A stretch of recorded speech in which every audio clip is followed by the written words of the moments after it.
जीवन में इतना उपयोग होता है उसके बारे में पूरा देश भर में घूमते हैं, बच्चों से मिलते हैं, यूथ से भी मिलते हैं और उनको उनका अनुसरण करने के लिए उन्हें प्रेरित करते हैं। उससे पहले वे हमें मार्गदर्शन करें। उससे पहले मैं यहाँ के स्कूल के जो प्रेसिडेंट है, प्रिंसिपल जी, उन इस स्कूल के बारे में एक दो लाइन में हमें इसके बारे में बताइए। ఈ పెద్దలు ఎవరైతే వచ్చారో వారు రావడం చాలా మనకు సంతోషకరంగా ఉంది. సరస్వతి శిశు మందిర్ పాఠశాలలు మన తెలంగాణ రాష్ట్రంలో, ఆంధ్రప్రదేశ్లో, అలానే అన్ని రాష్ట్రాల్లో కూడా సరస్వతి శిశు మందిరాలు పనిచేస్తున్నాయి. విద్యాభారతి అఖిల భారతీయ శిక్షా సంస్థాన్ పేరుతోటి మొత్తం దేశవ్యాప్తంగా మన స్కూల్స్ అన్నీ కూడా సరస్వతి విద్యాలయాలు పనిచేస్తున్నాయి. ఇందులో ముఖ్యంగా ఏంటంటే బాలబాలికలకి చదువుతో పాటు రాష్ట్ర ప్రభుత్వం ఏదైతే సిలబస్ నిర్ధారించిందో ఆ సిలబస్తో పాటు అదనంగా మన సంస్థ సరస్వతి విద్యాపీఠం, తెలంగాణ ప్రాంతంలో సరస్వతి విద్యాపీఠం, వేరువేరు ప్రాంతాల్లో వేరువేరు పేర్లతో ఉంటాయి. తెలంగాణ ప్రాంతంలో సరస్వతి విద్యాపీఠం సదాచారం అని చెప్పి ఒక విషయాన్ని, ఒక సబ్జెక్టుని అదనంగా పిల్లలకు బోధించమని చెప్పి ఒకటి సిలబస్ తయారు చేసి చెప్పడం జరుగుతుంది. అందులో సదాచారంలో మన యొక్క ముఖ్యంగా శ్లోకాలు, బాలరామాయణ శ్లోకాలు, కథలు, ఎవరైతే మన పరంపరలో ఒక జాతీయ నాయకులుగా పేరు పొందినటువంటి వాళ్ళు ఉన్నారో, స్వామి వివేకానందుడు కానీ, బాలగంగాధర్ తిలక్ కానీ, అలాంటి వ్యక్తుల యొక్క మహోన్నతమైనటువంటి చరిత్రను పిల్లలకు చెప్పడం ఉంటుంది ఆ సదాచారంలో. దాంతోపాటు ఈ బాలబాలికలకందరికీ చదువు పేరుతోటి కొన్ని గదుల్లో 4 గోడల మధ్యలో కట్టేసి పుస్తకాలు చదువు చదువు చదువు అంటే కేవలము మానసికంగా వృద్ధి చెందొచ్చు, వికాసం చెందొచ్చు, కానీ శరీరము, మనస్సు ఇవన్నీ కూడా పరిపక్వం, వికాసం చెందే అవకాశం ఉండదు. అందుకనే సరస్వతి శిశు మందిరాల్లో చదువుతో పాటు ఆటలు, వాళ్ళకి శారీరక పేరుతోటి శారీరక చేయించడము, యోగా పేరుతోటి యోగా చేయించడము, అలా పిల్లలకందరికీ కూడా యోగను, శారీరకను, తర్వాత ఈ ఏదైతే మన సదాచారం ఉందో సదాచారంతో పాటు నైతిక విలువల్ని ఇవన్నీ కూడా చెప్పడం జరుగుతుంది. అంటే ఇవన్నీ చెప్పడంలో ఉద్దేశం ఏంటంటే బాలబాలికలు అన్ని రకాలుగా, అంటే ఆల్రౌండ్ డెవలప్మెంట్ అంటాం కదా మనం, సర్వాంగీణ వికాసం అంటాం. ఆ సర్వాంగీణ వికాసం పొందేటువంటి అవకాశం ఉంటుందని చెప్పి అన్ని రకాల బోధన ఇక్కడ జరుగుతుంది. ప్రధానంగా ఏంటంటే మన భారతీయ సంస్కృతిని మనము ప్రతిబింబింపజేసుకోవడము ప్రధాన ఉద్దేశం. మన పిల్లలకి, బాలబాలికలకి దేశం పట్ల, ధర్మం పట్ల ఒక అభిరుచిని కలిగింపజేయడము, వాళ్ళలో ఆ ఆసక్తిని పెంచి దేశము, ధర్మాన్ని కాపాడే విధంగా వాళ్ళకి శిక్షణ ఇవ్వడం జరుగుతుంది. ఇది కాకుండా ఇక చదువులో భాగంగా అన్ని విషయాలు కూడా ఏదైతే స్టేట్ గవర్నమెంట్ నిర్ధారించిందో ఇంగ్లీషు, తెలుగు, త్రిభాషా సూత్రం ఇవన్నీ కూడా ఉంటాయి. వీటన్నిటిని కూడా చెప్తూ మనదంటూ సదాచారాన్ని ప్రత్యేకంగా చెప్పడం జరుగుతుంది. ముఖ్యంగా ఏంటంటే ఇక్కడ ప్రతి సంవత్సరము ఒక సైన్స్ ఫేర్ తోటి పిల్లల్లో ఉన్నటువంటి సృజనాత్మకతను బయటికి తీయడం కొరకు పాఠశాల స్థాయి నుండి అఖిల భారతీయ స్థాయి వరకు సైన్స్ ఫేర్స్ జరుగుతాయి. అంటే మేము విజ్ఞాన మేళ అంటాం, జ్ఞాన విజ్ఞాన మేళ అనే పేరుతోటి జరుగుతుంది. అంటే పిల్లల బాలబాలికల్లో ఉన్న జ్ఞానాన్ని వెలికి తీయడం కొరకు పాఠశాల స్థాయి నుండి జాతీయ స్థాయి వరకు విజ్ఞాన మేళలు ఉత్సవాలు జరుగుతాయి. అట్లనే ఆటలకు సంబంధించి కూడా కేలుకూదు పాఠశాల స్థాయి నుండి అది కూడా అఖిల భారతీయ స్థాయి వరకు ఈ ఆటల పోటీలు కూడా బాలబాలికలకి ఉంటాయి. ఈ విధంగా బాలబాలికల సర్వాంగీణ వికాసం కొరకు ప్రయత్నం జరుపుతుంది సంస్థ సరస్వతి విద్యాపీఠం. అట్లానే చిన్న పిల్లలకి నర్సరీ, ఎల్కేజీ, యూకేజీ అంటాం కదా మనం, ఆ తరగతి పిల్లలకి ప్లేవే మెథడ్లో అంటే వాళ్ళు ఆడుకుంటేనే చదువుని. ఇప్పుడు నర్సరీ పిల్లలు అనుకుంటే వాళ్ళకు 3 సంవత్సరాలు ఉంటారు, రాయడం చదవడం అంటూ ఉండదు. చాలామందికి ఒక అపోహ ఏమంటే నా పిల్లగాడు స్కూల్కి వెళ్తుండే ఏం రాస్తలేడు, 3వ తరగతి 3 ఏళ్ళ పిల్లగాడు అని ఉంటుంది. అంటే 3 సంవత్సరాల పిల్లగాడు ఏం రాయడు. రాయకుండా ఆడుకుంటూ పాట పాడుకుంటూ నేర్చుకునేటువంటి పద్ధతిని కూడా విద్యాపీఠం ప్రవేశపెట్టింది. ఆ పద్ధతిలో ఆచార్యులకు శిక్షణ ఇచ్చి ఆ విధంగా కొనసాగించడం జరుగుతున్నది. సంక్షిప్తంగా ఇది స్కూల్ నుండి. అంటే ప్రైవేటు పాఠశాలలు రాష్ట్రంలో దేశంలో ప్రైవేట్ పాఠశాలలు ఉన్నాయి. అంటే ప్రైవేట్ పాఠశాలల ఉద్దేశం వేరు, సరస్వతి శిశు మందిరాల ఉద్దేశం వేరు. ఎందుకంటే సరస్వతి శిశు మందిరాల ఉద్దేశం ఏంటంటే మనకు ఒక చక్కటి విద్యను బాలబాలికలకు అందించాలి. అది ప్రభుత్వంలో కొన్ని నిబంధనలు ఉంటాయి. వాళ్ళు లౌకిక సెక్యులరిజం పేరుతో ఆ పేరుతో ఈ పేరుతో కొన్ని విషయాలు చెప్పరు. ఇప్పుడు మనం సరస్వతి ప్రార్థన చేయడానికే వాళ్ళు భయపడతారు. అలాంటిది అక్కడ ఉంటుంది అని చెప్పి, ఇంకా మనము క్రిస్టియన్ మైనారిటీ స్కూల్స్ కానీ ఇతర మైనారిటీ స్కూల్స్, ఇతర కార్పొరేట్ స్కూల్స్లో వాళ్ళకు ఒక రకమైనటువంటి ఇబ్బందులు ఉంటాయి.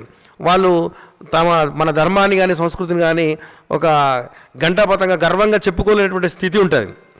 అందుకనే మనము వాటన్నింటినీ దృష్టిలో పెట్టుకొని పెద్దలు సరస్వతి శిశు మందిరాలను దేశంలో 1952వ సంవత్సరంలోనే ఈ ఉద్దేశంతో స్థాపించారు. అంటే మనకు బయట అందనటువంటి విషయాలు బాలబాలికలకు మన సంస్థ ద్వారా అందించాలి అనేటువంటి ఆ ఉద్దేశంతో పాఠశాలలు కొనసాగుతున్నాయి. नारायण नारायण नारायण। हे मेरे नाथ मैं आपको भूलूं नहीं। वक्रतुंड महाकाय सूर्यकोटि समप्रभा निर्विघ्नं कुरु मे देव सर्वकार्येषु सर्वदा। गजाननं भूगगनादिसेवितं कपितजम्बूफलचारुभक्षणम् उमासुतं शोकविनाशकार्यकं नमामि विघ्नेश्वरपादपङ्कजम्। त्वमेव माता च पिता त्वमेव बन्धु च सखा त्वमेव विद्या द्रविणं त्वमेव सर्वं मम देव। सर्वे भवन्तु सुखिनः सर्वे सन्तु निरामया सर्वे भद्राणि पश्यन्तु मा कश्चित् दुःखभाग् भवेत्। कर्कोटकस्य नागस्य दमयन्त्यानलस्य च ऋतुपर्णस्य राजस्य कीर्तनं कलिनाशनम्। शशङ्खचक्रं सकिरीटकुण्डलं सपीतवस्त्रं सरसीरुवेशनं सहारवक्षास्तलकोऽश्रुभक्ष्यं नमामि विघ्नेश्वरपादपङ्कजम्। कर्कोटकस्य नागस्य दमयन्त्यानलस्य च ऋतुपर्णस्य राजस्य कीर्तनं कलिनाशनम्। कराग्रे वसते लक्ष्मी करमध्ये सरस्वती करमूले तु गोविन्दा प्रभाते करदर्शनम्। समुद्रवसने देवी पर्वतस्तनमण्डिते विष्णुपत्नी नमस्तुभ्यं पादस्पर्शं समस्व मे। ब्रह्मस्वरूपिणी विष्णुपादोदकी जटाशंकरी जाह्नवी भागीरथी हर हर गंगे हर हर गंगे हर हर गंगे। अकाल मृत्यु हर नाशनम् सर्वव्याधिविनाशनम् विष्णुपादोदकं पीत्वा पुनर्जन्म न विद्यते। एहि सूर्यसहस्रांशो तेजो राशे जगत्पते अनुकंपय्य मां भक्त्या गृह्णात्यं दिवाकर। श्रीमित्राय नमः, श्रीरवये नमः, श्रीसूर्याय नमः, श्रीभानुवे नमः, श्रीखगाय नमः, श्रीपुष्णे नमः, श्रीहिरण्यगर्भाय नमः, श्रीमारिषे नमः, श्रीआदित्याय नमः, श्रीसावित्रे नमः, श्रीअर्काय नमः, श्रीभास्कराय नमो नमः। तुलसी श्री सती शिवे पापहारिणि पुण्यदे नमस्ते नारदनुते नमो नारायण प्रियहे। पत्रं पुष्पं फलं तोयं यो मे भक्त्या प्रयच्छति तदहं भक्त्युपरिष्टमश्नामि तयतात्मनः। ब्रह्मार्पणं ब्रह्महवि ब्रह्मग्नो ब्रह्मणाहुतं ब्रह्मैव तेन कर्तव्यं ब्रह्मकर्म समाधिना। माता रामो मत्पिता रामचन्द्र स्वामी रामो मत्सखा रामचन्द्र सर्वे सर्वे रामचन्द्रो दयालु। नान्यं जाने नैव जाने न जाने। गीता गंगा च गायत्री सीता सत्या सरस्वती ब्रह्म विद्या ब्रह्मवती त्रिसंध्या मुक्तिदेहिनी। अर्धमात्रा चिदानंदा भवन्ति भयनाशिनी वेदत्रयी परानंदा तत्त्वार्थ ज्ञानमञ्जरी। इत्येतानि जपे नित्यं नरो निश्चलमानस ज्ञानसिद्धिं जपे शीघ्रं तथान्ते परमं पदम्। भगवद्गीता किंचित गीता गंगा जलवगनीता पीता येन कारी मुरारे रचा तस्यं चिं करुते चर्चा। आदो राम तपोवनादिगमनं हत्वामृतं काञ्चनं वेदेहि हरणं जटायुमरणं सुग्रीवसम्भाषणं बालीनिग्रहणं समुद्रतरणं लङ्कापुरीजाहनं पश्चात् ब्राह्मणकुम्भकर्णहननम्। एतद्धि रामायणम् श्लोकी रामायण सम्पूर्णम्। ॐ पूर्णमदं पूर्णमिदं पूर्णाच्च पूर्णमुदच्यते पूर्णस्य पूर्णमादाय पूर्णमेवावशिष्यते। ॐ शान्ति शान्ति शान्तिः। आत्मने नमः। श्रीमद्भगवद्गीता अथ द्वादशोऽध्यायः।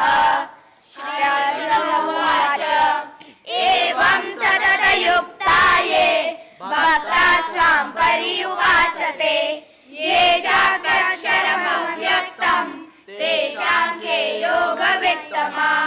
श्रीभगवानुवाच मय्यावेश्य मनो ये मां नित्ययुक्ता उपासते श्रद्धया परयोपेतास्ते मे युक्ततमा मताः। ये त्वक्षरमनिर्देश्य अव्यक्तं पर्युपासते सर्वत्र मम चिन्त्यं च कूटस्थमचलं ध्रुवं सन्नियम्यग्रामं सर्वत्र समबुद्धयः ते प्राप्नुवन्ति मामेव सर्वभूतैर्ते रताः। क्लेशोऽधिकतरस्तेषाम् अव्यक्तासक्तचेतसाम् अव्यक्ता हि गतिर्दुःखं देहवद्भिर्नवाप्यते। ये तु सर्वाणि कर्माणि मयि सन्न्यस्य मत्पराः अनन्येनैव योगेन मां ध्यायन्त उपासते तेषामहं समुद्धर्ता मृत्युसंसारसागरात् भवामि न चिरात् पार्थ मय्यावेशितचेतसाम्। मय्येव मन आदस्व मयि बुद्धिं निवेशय निवशिष्यसि मय्येव अतः न संशयः अतः चित्तं समाधातुं न शक्नोषि मयि स्थिरम् अभ्यासयोगेन ततो मामिच्छाप्तुं धनञ्जय अभ्यासमर्थोऽसि मत्कर्म परमो भव मदर्थमपि कर्माणि कुर्वन् सिद्धिमवाप्स्यसि अत्यन्तशक्तोऽसि कर्तुं मद्योगमाश्रितः सर्वकर्मफलत्यागस्ततः कुरु यथात्मवान् श्रेयो हि ज्ञानमभ्यासात् ज्ञानात् ध्यानं विशिष्यते ध्यानात् कर्मफलत्यागस्त्यागात् शान्तिरनन्तरम् अद्वेष्टा सर्वभूतानां मैत्रः करुण एव च निर्ममो निरहङ्कारः समदुःखः सुखक्षमी सन्तुष्टः सततं योगी यदात्मा दृढनिश्चयः मय्यर्पिता मनोबुद्धिः यो मद्भक्तः स मे प्रियः यस्मान्नो द्विजते लोको लोकानो द्विजते च यः हर्षामर्षभयोद्वेगे मुक्तो यस्य च मे प्रियः अनपेक्षा सुचिर्दक्षः उदासीनो गतव्यता सर्वारम्भफलत्यागी यो मद्भक्तः स मे प्रियः यो न रिष्यति न शोचति न काङ्क्षति शुभाशुभफलत्यागी भक्तिमान् मे प्रियो नरः येन शत्रौ च मित्रे च तथा मानापमानयोः शीतोष्णसुखदुःखेषु समसङ्गविवर्जितः तुल्यनिन्दास्तुतिर्मौनी सन्तुष्टो येन केनचित् अनिकेतस्थिर्मतिः भक्तिमान् मे प्रियो नरः यो धर्म्यामृतमिदं यतोऽर्थं पर्युपासते श्रद्धानां मत्कर्म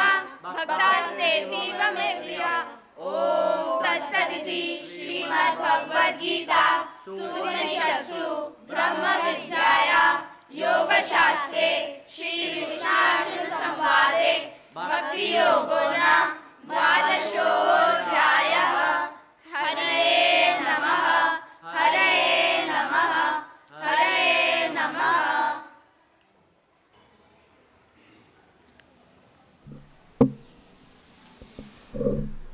परमपिता परमात्मा के श्री चरणों में साष्टांग प्रणिपात करते हुए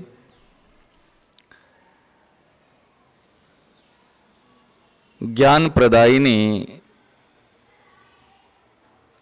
माँ सरस्वती के श्री चरणों में, बीणापाणी के श्री चरणों में साष्टांग प्रणिपात करते हुए, माँ भारती के चरणों में प्रणाम करते हुए, हमारे इस सभा में विराजमान हमारे प्रधान आचार्य एवं हमारे सहयोगी कार्यकर्ता भाई एवं हमारे समस्त बहन अध्यापिका आचार्य आचार्याएँ एवं समस्त भाई बहनों को, बच्चों को हार्दिक स्नेह प्यार प्रदान करते हुए कुछ विशेष बात बताना चाहता हूं जो आप सब धारण करेंगे। पहला प्रश्न मेरा है, बच्चों को कैसे बैठना चाहिए?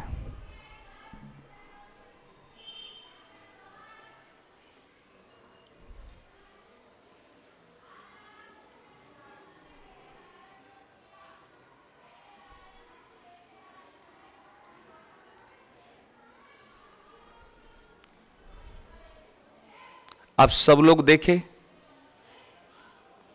मैंने उपदेश नहीं दिया, ज्ञान नहीं दिया, आदेश नहीं दिया। सब लोग इस बात को ध्यान दीजिए, मैंने उपदेश नहीं दिया, ज्ञान नहीं दिया, ऑर्डर आदेश नहीं दिया। मैंने जस्ट एक बात पूछी, बच्चों को कैसे बैठना चाहिए, और बच्चों ने रिएक्ट क्या किया? उन्होंने बोला कुछ नहीं। मैंने पूछा लेकिन उन्हें उत्तर नहीं दिया। ये बच्चों को सीधे बैठना चाहिए, उत्तर दिया क्या? एक बच्चे ने दूसरे बच्चों को क्या कहा? क्या अरे सीधे बैठ, कहा क्या?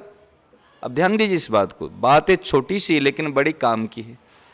किसी बच्चे ने उत्तर नहीं दिया, किसी बच्चे ने दूसरे को प्रेरणा नहीं दी, उस बच्चे अपने आप कमर सीधी करके सीधे बैठ गए। इसका मतलब क्या है? वो बच्चों के अंदर में ज्ञान था, लेकिन उसी ज्ञान को बच्चों ने यूटिलाइज नहीं किया था। ज्ञान था लेकिन ज्ञान का सदुपयोग नहीं किया था, ज्ञान का यूटिलाइज नहीं किया था। जैसे मैंने संकेत किया बच्चों को कैसे बैठना चाहिए, बच्चों को अपना ज्ञान की याद आ गई, मुझे सीधे बैठना चाहिए, और वो अपने आप को सुधार किया, ना कि दूसरे को प्रेरित किया। समझ में आ रही है ना? बात है छोटी सी, लेकिन उन्होंने अपने आप को प्रेरित किया, ज्ञान का सदुपयोग किया। ये बच्चों को सीधे बैठना चाहिए। क्लियर? तो ज्ञान किसके अंदर था? हमारे अंदर था ना? नहीं, मैचिस के अंदर में आग है ना? नहीं, यदि स्टिक को घिसेंगे नहीं, क्या आग जलेगी? अगर हमारे पास में मैचिस है और दीप प्रज्वलित करना है आरती के लिए, कहते भाई कैसे जलाएंगे, कैसे जलेगा? मैचिस तो है हाथ में लेकिन जलाना नहीं आता। ज्ञान है पास में लेकिन ज्ञान का उपयोग करना नहीं आता। तो ज्ञान होते हुए भी हमारे काम कुछ नहीं आएगा। इसलिए विद्या को हमने उपयोग करना जानना आवश्यक है। आजकल लड़कियां तो स्मार्ट है, लेकिन लड़के ऐसे बैठने लग गए। ऐसे कभी भी नहीं बैठना। यह है विषाद का मुद्रा, यह है चिंता का मुद्रा। कहते ना कोई चिंता करता हो, अर्जुन ने भी ऐसे बैठा था चिंता करने के लिए। ऐसे कभी नहीं बैठना बच्चों को सदैव सीधे बैठ। हिंदी समझ में आती है ना आपको? आती है सबको? हाँ, वेरी नाइस। तो आपको कभी ऐसे नहीं बैठना चाहिए। अच्छा, प्रणाम कौन कौन करते बच्चे? अपने माता पिता और गुरुजनों को प्रणाम रोज डेली कौन प्रणाम करता है? हमारे शिशु विद्या मंदिर में ये संस्कार दी जाती है। हम भारतवर्ष में जितने शिशु विद्या मंदिर है प्राय करके जाते हैं। अभी राजस्थान में जाकर के आए, अभी वेस्ट बंगाल में जाकर के आए, समझ रहे ना? तो कौन कौन प्रणाम आपके नियमावली भी है, रूल्स लिखा गया है। 18 श्लोक भी पढ़ाए जाते हैं, पहले वंदना की जाती है। लेकिन फॉलो कौन करता है, प्रणाम कौन करता है डेली? हाथ उठाओ। जो करता है हाथ उठाना। चलो, जो नहीं करता प्रणाम हाथ उठाओ। जो प्रणाम रोज नहीं करता हाथ उठाओ। जो प्रणाम कर रहे हैं वो लोग ने क्लैपिंग करेंगे, जो नहीं कर रहे उनके लिए। अब क्लैपिंग कितना आ रहे? तालियां बजाओ। कौन जो नहीं कर रहे उनके लिए ताली बजाओ। जो प्रणाम कर रहे हैं, हाँ। आप कह रहे क्यों? क्योंकि आपको अच्छा लगता है कि हम प्रणाम कर रहे वो प्रणाम नहीं कर रहे, ऐसे फीलिंग हो रहा है ना? वास्तव में जो प्रणाम नहीं कर रहे उन्होंने निसंकोच ईमानदारी से हाथ उठाया। सही ना? नहीं, उन्होंने झूठ नहीं बोले, उन्होंने छुपाया नहीं, इसलिए उनके लिए हम ताली बजाते हैं। उन्होंने सत्य बोला, उन्होंने ईमानदार भी ऑनेस्ट, उन्होंने ऑनेस्टी से काम किया। ठीक है ना? अच्छा, आप प्रणाम नहीं करते, ये क्या अच्छी बात? अच्छी बात नहीं ना? क्या प्रणाम करना बड़ों को चाहिए ना नहीं चाहिए? ये स्कूल में बताया गया ना नहीं बताया गया? परंतु हम डेली नहीं करते। हाँ या ना? हाँ या ना? क्यों नहीं करते?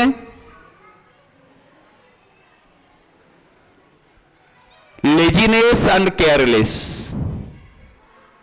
Yes or no? Two problems, laziness and careless. Everything is easy when we are busy, but nothing is easy when we are lazy. सूत्र याद रखो। Everything is easy when we are busy, but nothing is easy when we are lazy. इसलिए laziness and careless the biggest enemies of students life. Big नहीं, biggest, the biggest. इसलिए कभी हमको lazy नहीं बनना. प्रणाम करने से ही सबको मिलेगा. यदि कोई चीज याचित करना चाहते हो बिना झुके, कोई मिलेगी क्या? अगर हमको पानी भी पीना है, कोई देगा तो ऊपर से देगा, हम नीचे से लेंगे. कोई चीज लेना है तो झुकना पड़ता ना, नहीं पड़ता? अगर मां पिताजी के चरणों में नहीं झुकोगे तो दुनिया के सामने में झुकना पड़ेगा.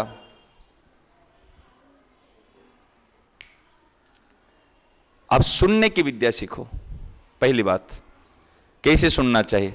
कमर, IQ. आपके कभी कोई भी टीचर्स पढ़ाते समय उनके आंखों में आंख मिलाकर सुनना. कैसे? आंखों में आंख मिलाकर. IQ.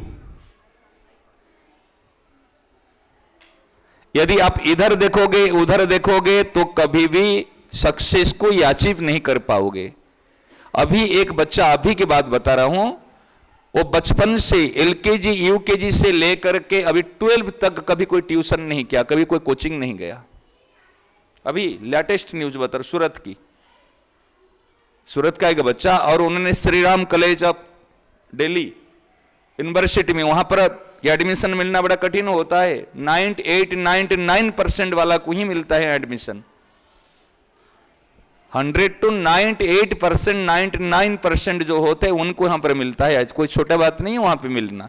परंतु उस कॉलेज के लिए उन्होंने सिलेक्ट हुआ और रोज डेली गीता पाठ करता था. 18 अध्याय का, 18 अध्याय का रोज पाठ करना. एग्जाम टाइम में भी गीता पाठ नहीं छोड़ा. अब ध्यान देना, एक बार भी कोचिंग नहीं गया.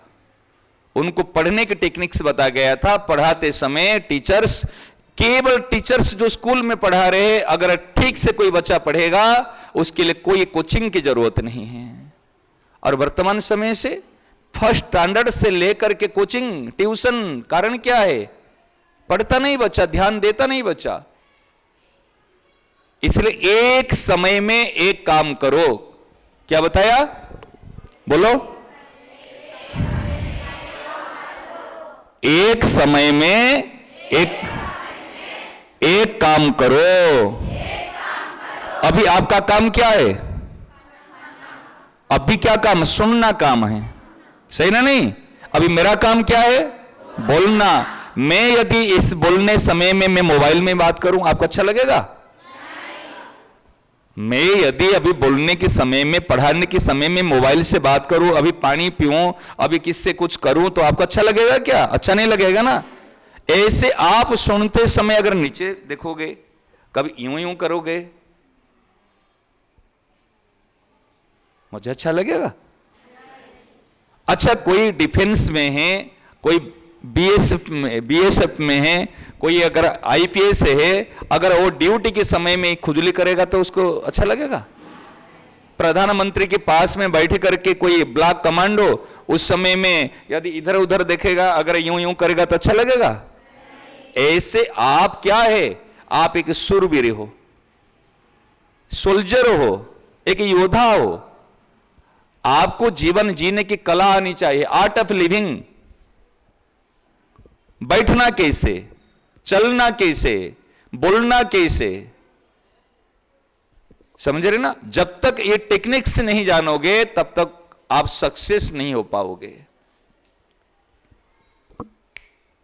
बिल्कुल हाथ सीधे रखो ऐसे. हाँ, ऐसे हाथ को ऐसे, तो ज्ञान मुद्रा, ऐसे ध्यान मुद्रा में रखो. सीधे बैठो बिल्कुल, कहीं हाथ इधर उधर नहीं करना. This is the techniques.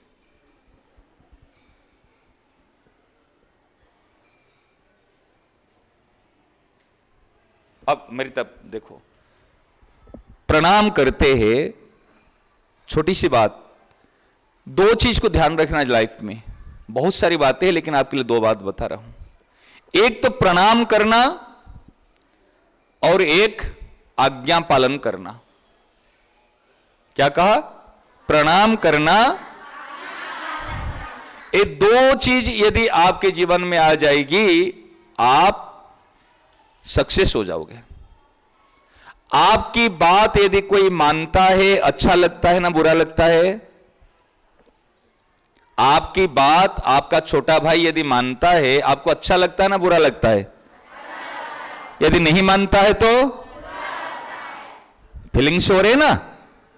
यदि आप अपने गुरुजनों की बात नहीं मानोगे तो गुरुजनों को क्या लगेगा? बुरा लगेगा ना। यदि मां की बात को नहीं मानोगे तो अच्छा, आप मां की, गुरुजनों की बात मानने से हित किसका होगा? आपका ना उनका? किसका होगा? आप लोगों का हित होगा ना। तो मानना चाहिए ना नहीं मानना चाहिए? मानना चाहिए। ज्ञान तो है, लेकिन हम क्या सचमुच मां, पिता और गुरुजनों की बात मानते हैं? अब उत्तर नहीं मिल रहा है। मीन्स नहीं मानते हैं। हाँ, मानते हैं। अगर मानते हैं तो कितने प्रतिशत मानते हैं? 100 to 50? नथिंग। 40? 30? 80? 50? अच्छा, आपको क्वेश्चन पेपर्स मिलेंगे 100 मार्क्स के। यदि आप उससे 50 मार्क्स का आंसर दोगे, क्या आप फर्स्ट आ जाओगे?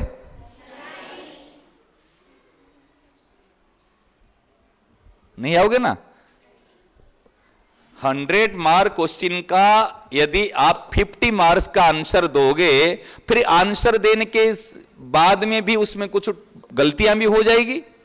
50 मार्क का आपने आंसर दिया, लेकिन उससे मिलेगा तो आपको 20, 30 कुछ मिलेगा, तो आप पास तो भले पास नहीं होगे, और पास भी हो जाओगे तो फर्स्ट नहीं आओगे। सही ना? नहीं। इस प्रकार जो बड़ों की बात नहीं मानता, वो कभी जीवन में सक्सेस नहीं हो पाएगा। बड़ों की बात मानने से हमारा कभी अहित नहीं होगा, हमारा कभी अमंगल नहीं होगा, हमारे कभी नुकसान नहीं होगा। हां या ना? ज्ञान है ना? यदि आपके पास में अभी मैंने 100 रुपया दिया, कितना दिया? 100 रुपया। मेरी बात सुनो, कितना रुपया दिया? कहां, इधर क्यों देख रहे थे?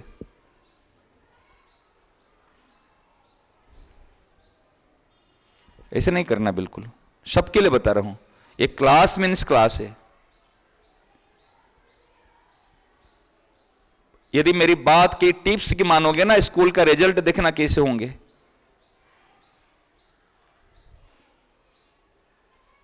केवल सिंसियर आप 1 घंटे ध्यान से पढ़ना शुरू कर लो, कहां से कहां तक पहुंच जाओगे, कोई रोक नहीं सकता आपको। टेक्निक से, टिप्स से। यदि साइकिल चलाते समय मैं पीछे देखूं तो क्या होगा? पता है ना?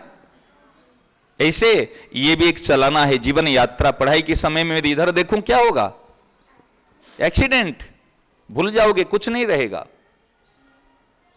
हम तो बच्चों को कहते खेलने की इच्छा है, जाओ खेलो। हंसने की इच्छा है, कुछ भी काम करना है तो एक समय में एक काम करो। सोने का है, सो जाओ, मोबाइल मत देखना। पढ़ते समय पढ़ना है, गप्पे मत मारना। खेलते समय खेलना, भोजन करते समय ठीक से भोजन करना। एक समय में एक काम करो, कोई आपको रोक नहीं पाएगा। आप सक्सेस, सफलता आकर के द्वार खटखटाएगी। मेरे को आपसे मिलना है, मुझे आपसे मिलना है, सफलता आएगी। समझ में आ रहे ना? तो आपको बता रहा था प्रणाम करने की और आज्ञा पालन करने की। तो आज्ञा पालन करने से हम जीवन में सफलता को प्राप्त कर पाएंगे। बड़ों की बात मानना चाहिए ना नहीं चाहिए? हम नहीं मानते, ये गलती हमारी है ना बड़ों की है? गलती को सुधार करेंगे या नहीं करेंगे? कब करेंगे? आज करेंगे ना कल करेंगे? आज करेंगे ना अभी करेंगे? इस समय कौन कौन सुधार करना चाहते हैं? हाथ उठाओ।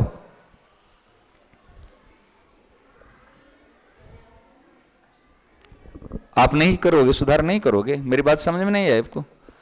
आप प्रणाम करोगे, आज्ञा पालन करोगे ना, नहीं करोगे? करोगे ना? हाथ उठाओ ऐसे बढ़िया से, यूं नहीं, यूं पूरा। जो यूं उठा था मैंने से 20%, यूं 50% और यूं 100%। आप 80। रेडी? सब करोगे? हाँ, जोर से हाँ बोलना। करोगे? और जोर से। देखो, जितने जोर से हाँ बोलते उतना जोर से करना है आपको। आपके पास में 100 रुपया है, ठीक है ना? आपको प्यास लग रही है और भूख लग रही है, और जेब में 100 रुपया है, आपके पॉकेट में 100 रुपया है, लेकिन इसका आप इस्तेमाल नहीं कर रहे हो, तो भूख मिटेगी? आपके टिफिन बॉक्स में लंच है, ठीक है ना? नहीं, आप लेके आए हैं, लेकिन टिफिन बॉक्स में है, भूख लग रही है, कहे मम्मी मम्मी मम्मी भूख लग रही है, भूख लग रही है, बेटा खा ले, भूख लग रही है, भूख लग रही है। टिफिन बॉक्स खोल के नहीं खा रहे, क्या भूख मिटेगी? ऐसे ज्ञान होते हुए भी, जानकारी होते हुए भी और पावर होते हुए भी जब तक यूटिलाइज नहीं करोगे तब तक वो सारे काम नहीं आएंगे। आपको तो जानकारी है, हमारे शिशु मंदिर में, विद्या भारती में, विद्या मंदिर में ये बात तो पहले बताई जाती है, लेकिन आप इसको काम में नहीं ले रहे हो। सही ना? नहीं। और प्रणाम कैसे, आप बताओ, प्रणाम कैसे करना चाहिए? कौन प्रणाम करता है रोज? नहीं, आप नहीं। हमारे बच्चे कौन प्रणाम करता है रोज? हाथ उठाए था, वो हाथ उठाओ जो प्रणाम रोज करता है। आप नहीं। हमारे स्कूल बच्चे प्रणाम कौन रोज करता था? हाँ, आप आओ, जो मास्क लगाए उठ के आओ। कम यार,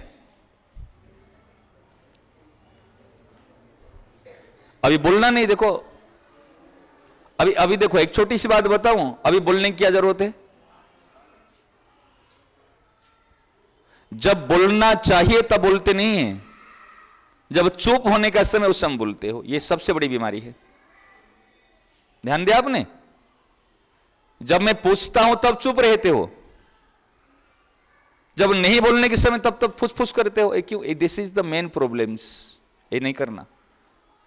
आप हमारे प्रधानाचार्य जी प्रणाम करके बताओ। जूते खोलो, जूते वहीं खोल दो। वाह, खूब जोर से तालियां। सुनो सुनो, कम यार, संडे को नहीं करते हो। सही बोलता ना? सही बोला ना? रोज फेल कैसे बोला आपने? संडे को नहीं करते हो, सही ना? नहीं, लेट उठो तो भी कर लेना, ठीक है ना? अब प्रणाम करते समय थोड़ा सुधार करना। कैसे प्रणाम करोगे? ऐसे देखो, ये हाथ ऐसे करो, लेफ्ट के ऊपर राइट, ठीक है ना? ऐसे क्यों? ये साइंटिफिकल रीजन है प्रणाम का, ये साइंटिफिकल रीजन। ऐसे प्रणाम क्यों करना चाहिए? बाएं हाथ में सर बैठे ना, अब देखो इधर सामने आओ, तो बाएं हाथ में बाएं पांव को टच किया, दाएं हाथ में दाएं पांव को टच किया, ठीक है ना? तो दोनों फिर माथा को लेकर के अंगूठे में लगाया, तो टॉप एंड बॉटम कनेक्टिविटी हुई। टॉप एंड बॉटम दोनों के कनेक्टिविटी। यहां पर साइंटिफिकल रीजन, यहां पर आज्ञा चक्र है, यहां पर है ना आज्ञा चक्र, जो षडचक्र है उसमें आज्ञा चक्र है। और आज्ञा चक्र जो माथा जाकर के चरणों में, अंगूठे में किसका निवास है? विष्णु का निवास है। इसलिए चरण छूते हैं कि भगवान विष्णु को हम प्रणाम करते। समझ में आ रहे बच्चे? इसलिए जब हमारे माथा जाकर के चरणों में स्पर्श करेगा, स्पर्श करते ही उनकी प्रसन्नता होगी। प्रसन्नता के नाम है ब्लेसिंग्स। हाथ फेरने के नाम ब्लेसिंग्स नहीं। जैसे काओ है, गाय है, अगर बछड़ा जाकर के उसमें दूध पिएगा, दूध मां के थन में मुंह लगाएगा तो दूध आता है। अगर बिना थन में दूध मुंह लगे दूध नहीं आएगा। तो दूध किसको देती है? गौ माता बछड़े को देती है, दूध हमको नहीं देती। समझ रहे ना? इस प्रकार यदि हम जाकर के टच करेंगे, एक स्पर्श करेंगे चरणों को, तो स्वाभाविक एक फीलिंग्स क्रिएट होगी, पॉजिटिव एनर्जी क्रिएट होगी, एक रेडिएशन क्रिएट होगी। वो क्रिएट होने से हाथ अपने आप उठ के उनके सिर पे जाएगा। This is the blessings.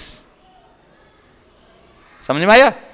यदि हम यूं करके प्रणाम करेंगे, अगर मोबाइल को मैं दीवार में लेके चार्ज करूं, वॉल में चार्ज हो जाएगा? होगा? यहीं पर चार्ज करूं तो चार्ज हो जाएगा? नहीं होगा ना। कहां पर पैंट चाहिए, वहां पर मुझे मोबाइल चार्ज करे पावर पॉइंट चाहिए ना, और पावर पॉइंट है और स्विच ऑफ है तो भी चार्ज नहीं होगा। पावर पॉइंट है, स्विच ऑन है और वायर ढीला है तो भी नहीं होगा।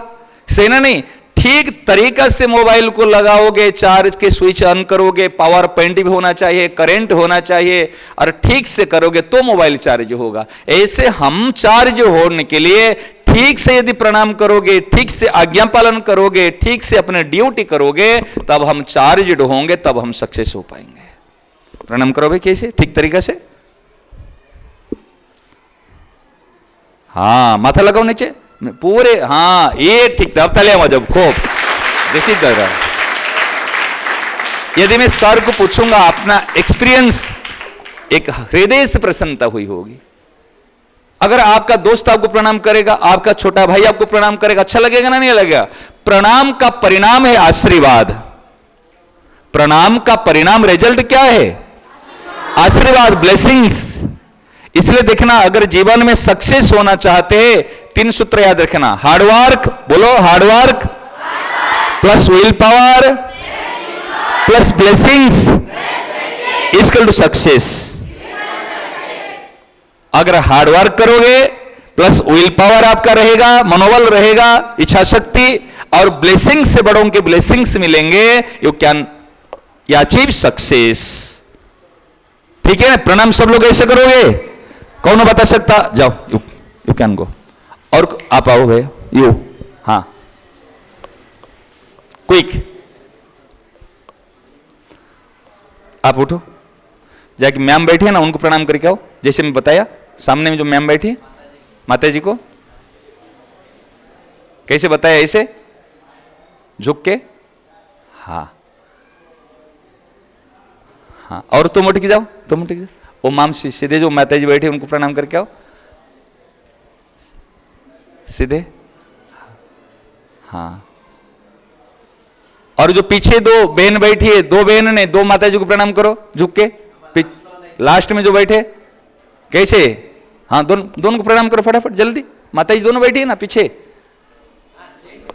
प्रणाम करो पीछे, एक एक को प्रणाम करो। देखो देखो कैसे, हाँ बस ये प्रणाम के तरीका। प्रणाम के विषय में यदि 5-7 दिन बोलूंगा तो भी कम पड़ेगा। प्रणाम कितनी बड़ी महिमा। हम क्या करते, ओम नमः शिवाय बोलते ना, नहीं मंत्र में ओम नमः शिवाय, ओम नमः शिवाय। नमः शिवाय का मीनिंग क्या है? शंकर भगवान को मेरा प्रणाम। नमः माने प्रणाम। ओम नमो भगवते वासुदेवाय, श्री सरस्वती नमः। ये क्या? नमः माने हमारे भक्ति होती है प्रणाम से। यदि प्रणाम करेंगे तो भक्ति होगी, तो प्रणाम करेंगे तो हमको जीवन में सक्सेस मिलेगा। जाओ, ठीक है ना? इसलिए समझ रहे ना? स्टूडेंट्स का मीनिंग क्या होता? हर समय एवर रेडी रहता जो, वो स्टूडेंट्स। देखो लड़कियों के लिए तो बता रहा हूं, हमारे बहनों के लिए, पढ़ाई के समय में ज्यादा सजने के श्रृंगार को ध्यान नहीं देना। श्रृंगार समझते ना? ज्यादा सजना, ज्यादा अपने को दर्पण के सामने, मिरर के सामने ज्यादा समय, शादी की ही सबसे बड़ी श्रृंगार है। शादी से बढ़कर कोई श्रृंगार नहीं है, और विनम्रता से बढ़कर कोई व्यवहार नहीं है। क्या सूत्र बताया?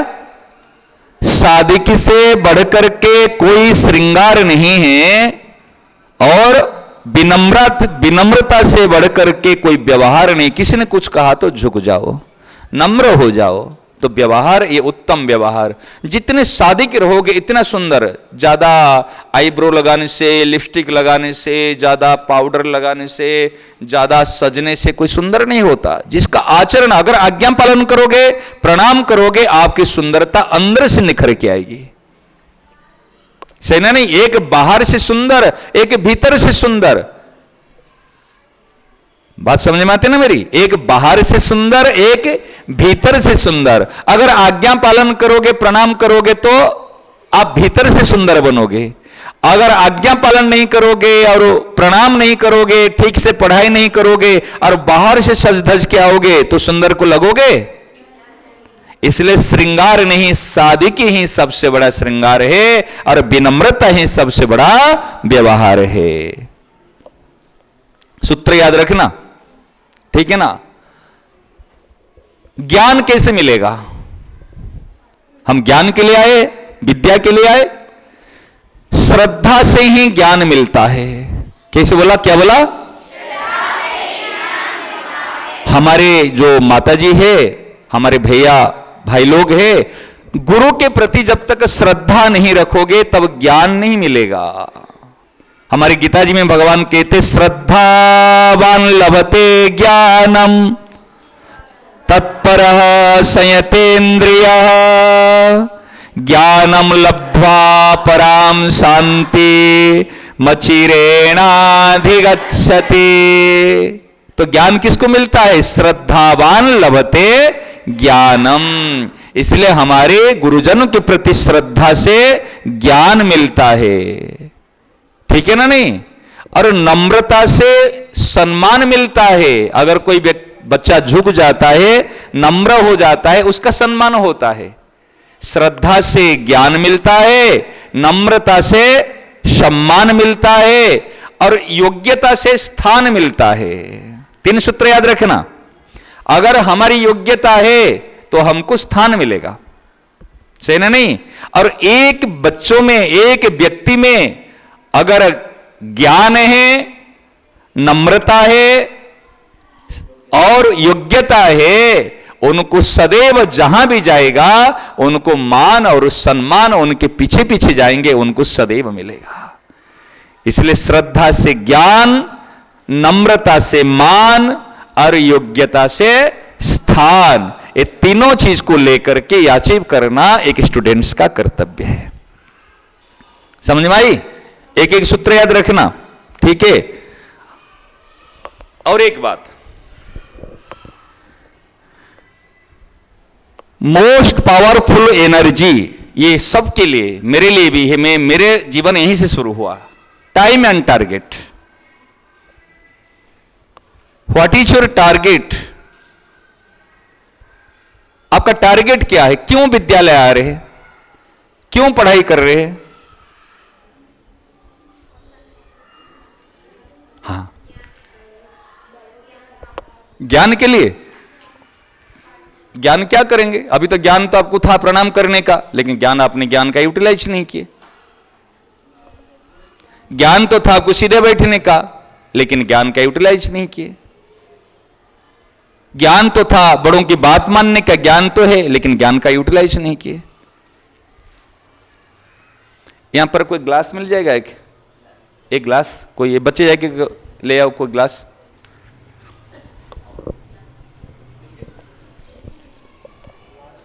हाँ, एक काम करना, थोड़े से। और हमारे में कुछ वाटर है, हाफ ग्लास वाटर, ठीक है ना। और कुछ ये अभी हमको एक ग्लास दिया गया, हमारे पास 3 मैट चीज है, ठीक है। एक ग्लास है, हमको 3 चीज है, मान लीजिए एक ग्लास है। अभी क्या कर सकते हैं? जैसे आधा ग्लास पानी है, इतने ये सारे पत्थर है इसमें और बालू भी है। अभी हमको एक ग्लास के अंदर सब करना है। अभी एक ग्लास के अंदर सब लाना है हमको। तो कौन बता सकता क्या करेंगे इसे सब चीज इसके अंदर आ जाए? एनीबॉडी, कोई भी? क्या तरीका है? अगर पानी है और बालू है और पत्थर है, तो पहले क्या डालेंगे? पहले मिट्टी डालेंगे, चलो मिट्टी डाल देंगे। फिर बाद में क्या डालेंगे? पत्थर। फिर बाद में क्या डालेंगे? अच्छा, अगर पानी है, मैं इसमें पहले पत्थर डालूं तो हैं? तो ऊपर आने से बढ़िया, तो फिर ऊपर आए तो फिर पीने में काम आ जाएगा। नहीं, अच्छा पानी डालने से अगर बालू डाल दूं तो चले जाएगा। पहले क्या डाल? पहले बालू डालूं ना पहले पत्थर डालूं? क्यों? पत्थर डालने से क्या गड़बड़ी होगा? जैसे हमारे खाली ग्लास, इसमें डालना हमको तीनों को, एक ग्लास को मान लीजिए, इसमें क्या डालना? पहले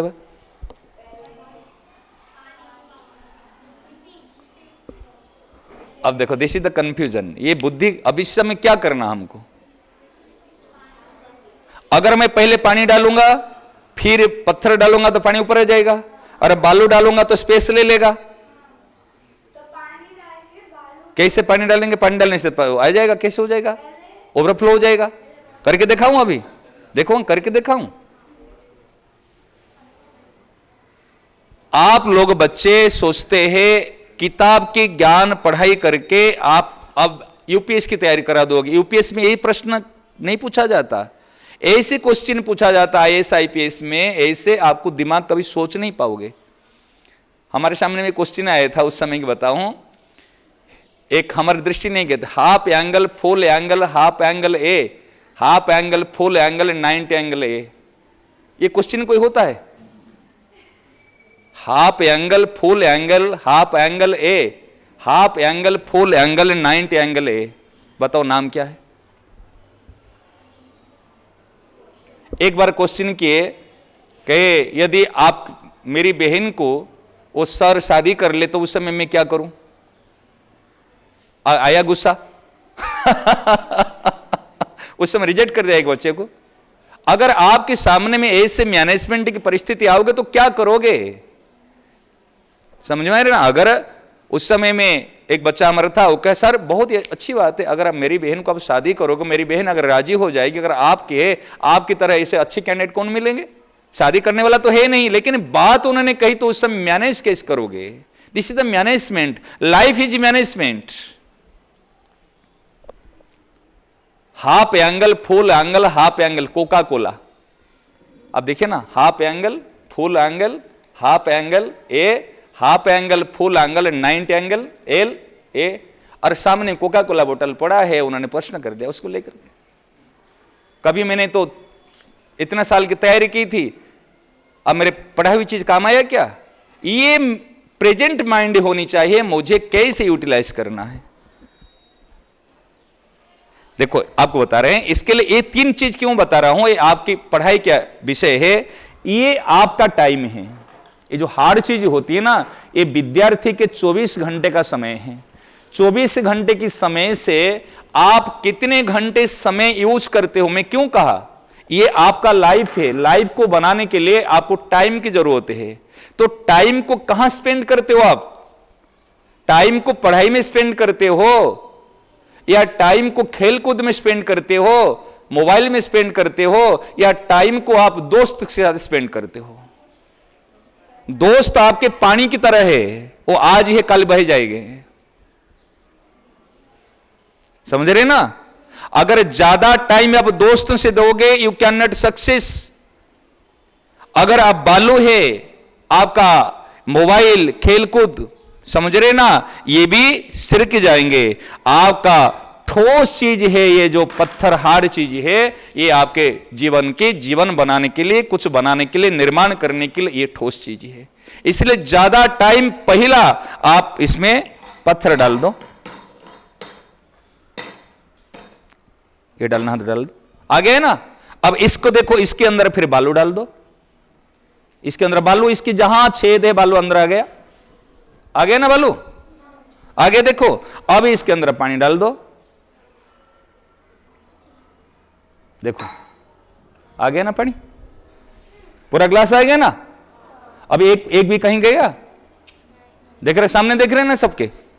पत्थर पहले डालो, इसलिए जीवन में स्पेंड करना हो, पहले टाइम दो अपने कैरेक्टर के लिए, अपने लाइफ के लिए, अपने पढ़ाई के लिए, फिर बाद में दो खेल कूद परिवार के काम के लिए, फिर बाद में दो दोस्त के साथ घूमने फिरने के लिए, तो आप जीवन में कभी अनसक्सेस नहीं होंगे। अगर पहले दोस्त के साथ खेल कूद में, आज पढ़ाई में बैठे और कोई दोस्त आया, हेलो अरे चल खेलने चलते, पढ़ाई छोड़े भाग गए।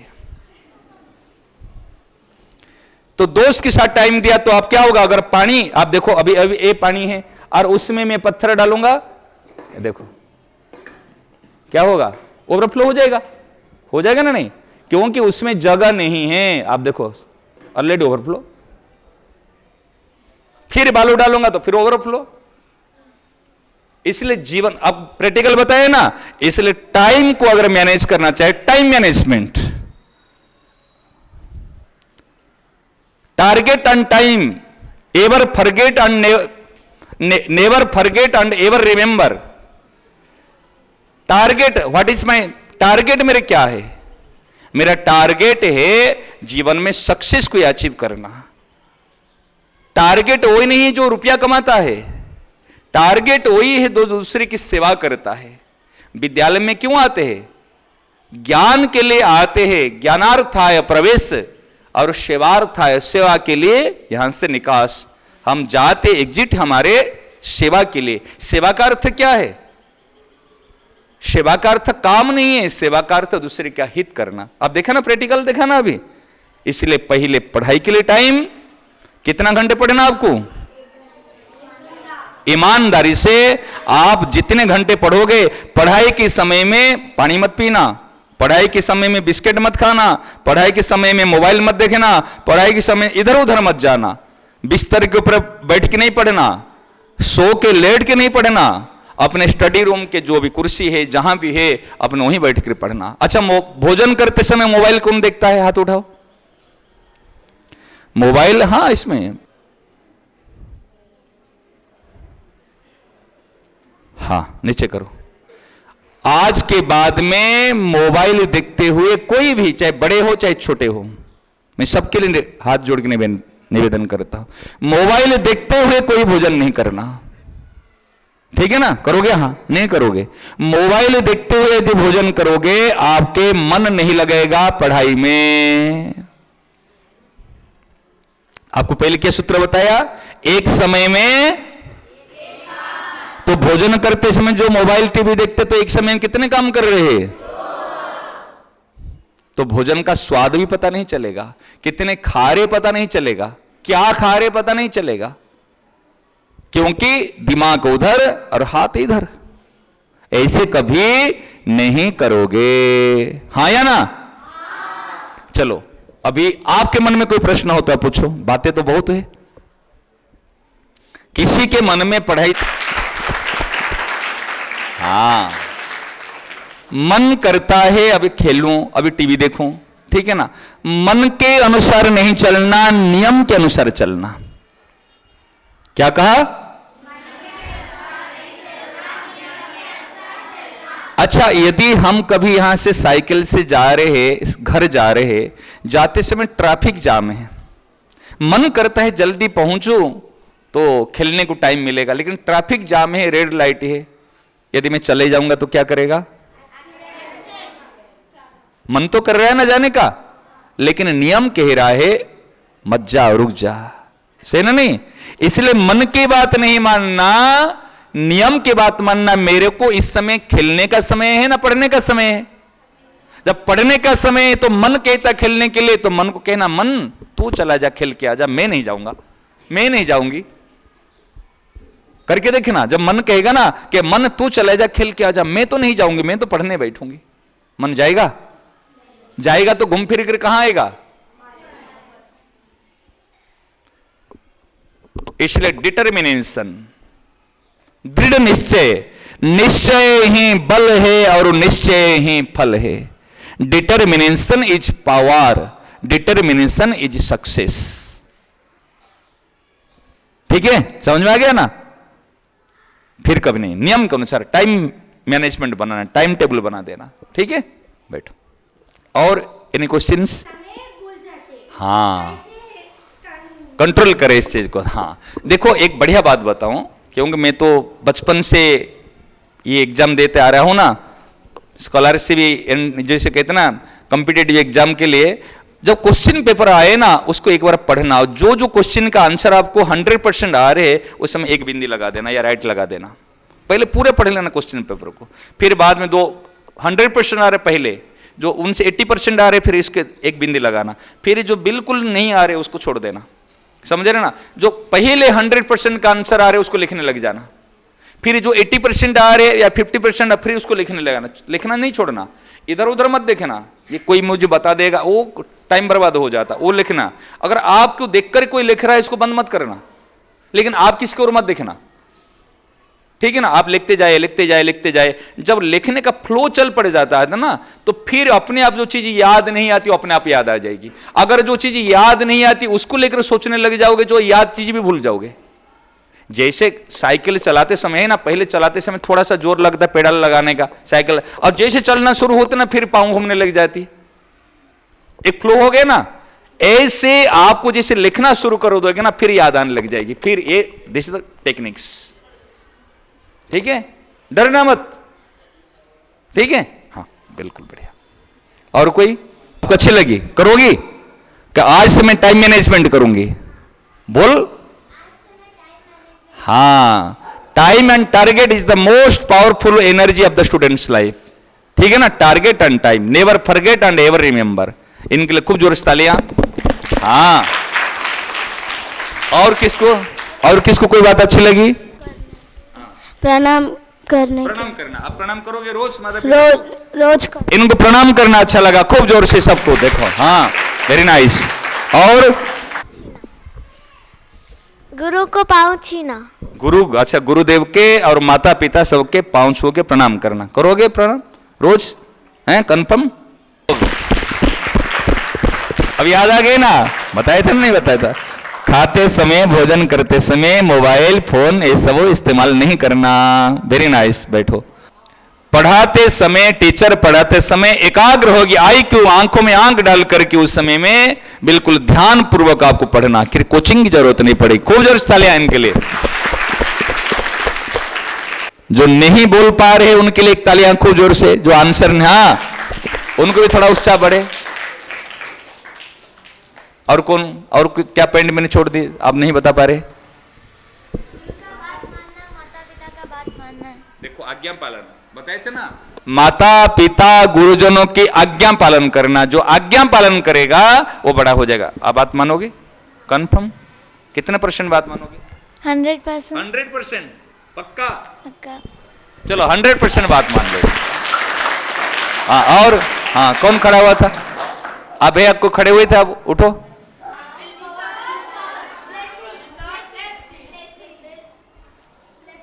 Blessings plus will power plus hard work plus will power plus, था आपके सामने में, इसको कौन बता सकता है? पहला टाइम किसके लिए? स्टडी के लिए। सेकेंड टाइम, थर्ड टाइम, कौन बता सकता? पहला टाइम किसके लिए? पढ़ाई स्टडी के लिए, हमारे लाइफ मैनेजमेंट के लिए। सेकेंड टाइम खेलकूद जो करते हैं, ये खेलकूद जगह पर हमको माँ पिताजी को हेल्प करने के लिए, कोई भी काम में, लड़कियां जैसे ना, माँ को किचन में कहीं पे हेल्प करो। दूसरा टाइम। तीसरा टाइम, हाँ दोस्त से कम देना टाइम, बिल्कुल ना के बराबर। पानी है, दोस्त को टाइम देना, वाटर है और बह जाएगा। सही ना? नहीं, फालतू के समय मत देना, बेकार हो जाएगा। टाइम, सबसे ज्यादा टाइम पढ़ाई में देना, ठोस चीज ये। फिर बालू आपके किसमें? खेलकूद में, जैसे प्राणायाम करोगे, एक्सरसाइज करोगे। और थर्ड है आपका दोस्त के लिए, ठीक है? हाँ, जितनी बात हुई सब करोगे यूं ना? हाँ, यूं मतलब कभी करोगे कभी नहीं करोगे, और हाँ मतलब 100% करोगे। तो सारी बात मानोगे? अच्छा, आप एक साथ उत्तर देना हाँ करके, ठीक है ना? ऐसे आज से मैं कोई भी बात नहीं मानूंगी। अच्छा, मानोगे, इसलिए हाँ नहीं बोले। आज से सारी बात हम मानेंगे। Very nice.